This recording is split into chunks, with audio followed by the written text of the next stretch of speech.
Hello friends, જય શ્રી કૃષ્ણ. મારું નામ છે હિરલ ડાંગર. સ્વાગત છે મારી યુટ્યુબ ચેનલ કુકિંગ વિથ હીરુમાં. આજે આપણે બનાવશું બટેટાનું ચિપ્સનું શાક, જે રસ સાથે ખાવાની ખૂબ જ મજા આવે છે.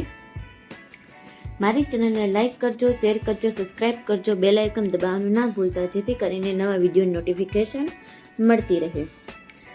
બટેટાની ચિપ્સનું સ્લાઇસનું શાક બનાવવા માટે આપણે શું શું વસ્તુ જોઈએ છીએ તે આપણે જોઈ લઈએ. શાક બનાવવા માટે ડુંગળી, વાટેલા સિંગદાણા, લીલા મરચાં, જીરું, ધાણા જીરું, રાઈ, હિંગ, લસણ વાટેલું, લીમડાના પાન, લીંબુ, મીઠું અને હળદર અને બટેટા જોઈએ છીએ. બટેટાને આવી રીતે મેં છાલ ઉપરથી કાઢી લીધેલી છે અને હવે આવી રીતે કાપીશ.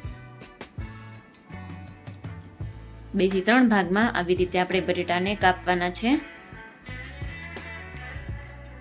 અને હવે આપણે બટેટાની ઝીણી ઝીણી સ્લાઇસમાં કાપશું. બટેટાને આવી રીતે ઝીણા ઝીણા જ કાપવાના છે.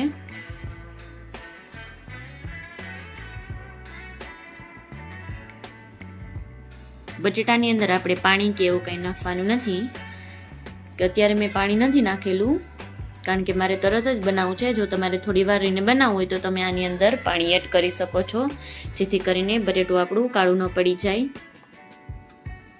અને હવે બટેટાની સ્લાઇસ બધી કપાઈ ગઈ છે. હવે આપણે આનો વઘાર કરશું. વઘાર કરવા માટે એક પેનની અંદર 2 થી 3 ચમચી જેટલું તેલ લીધેલું છે. અને તેલ આપણું ગરમ થઈ જાય એટલે એની અંદર રાઈ નાખશું.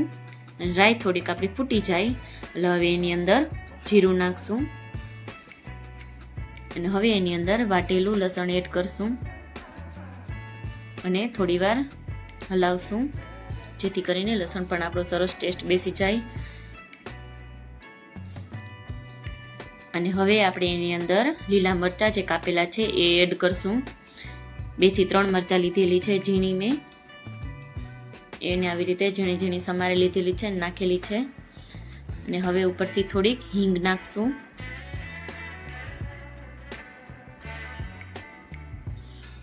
અને હવે ઉપરથી 8 થી 10 મીઠા લીમડાના પાન લીધેલા છે એ ઉપરથી નાખશું. મીઠા લીમડાના પાનનો ખૂબ જ સરસ ટેસ્ટ આવે છે, એટલે થોડાક વધારે લીધેલા છે.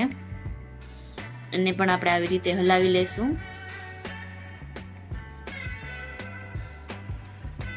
અને હવે આપણે ઉપરથી ડુંગળી નાખશું, 1 કપ જેટલી.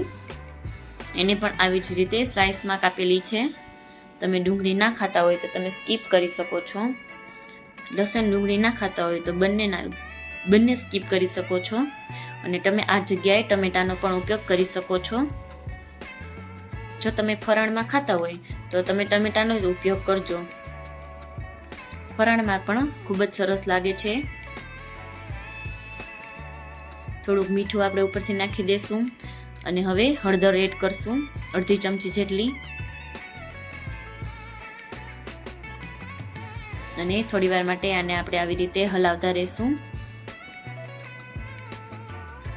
ડુંગળીને આપણે 1 થી 2 મિનિટ પકવવા દેવાની છે. અને હવે આપણે ઉપરથી બટેટાની જે સ્લાઇસ કરેલી હતી એ ઉપરથી એડ કરશું. અને પછી આને આપણે હલાવી લેશું. સરસ રીતે આપણે મસાલાને બટેટાને મિક્સ કરી લેવાનો છે. અને બટેટાને આપણે 2 થી 3 મિનિટ માટે કૂક થવા દેવાનો છે. આપણે આની અંદર પાણી નથી નાખવાનું, એમને વરાળે જ બાફવા દેવાનું છે.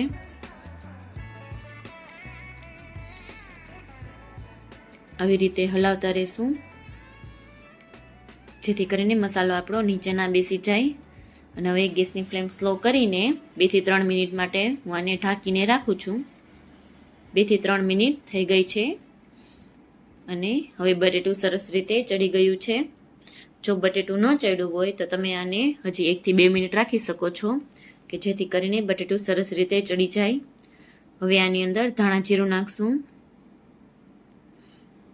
લાલ મરચું પાવડર 1.5 ચમચી. લાલ મરચું પાવડર તમે થોડું કે વધારે કરી શકો છો. આપણે લીલા મરચાં નાખ્યા છે એટલે તમે લાલ મરચું થોડુંક ઓછું કરી શકો છો.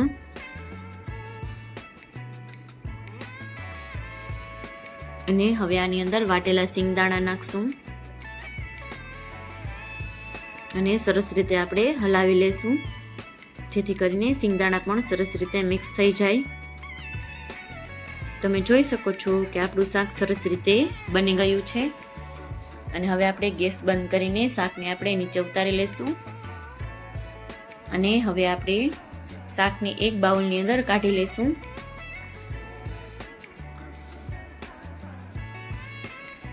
આવી રીતે આપણે શાકને એક બાઉલની અંદર કાઢી લેશું. તમે જોઈ શકો છો કે શાક ખૂબ જ સરસ દેખાય છે અને ટેસ્ટમાં પણ ખૂબ જ સરસ છે.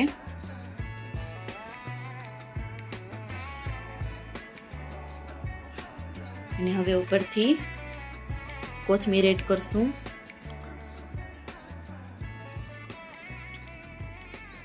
રેડી છે આપણું બટેટાનું ચિપ્સનું શાક. તમે આને રોટલી, શાક, રોટલી, પૂરી, ભાખરી એમની સાથે ખાઈ શકો છો.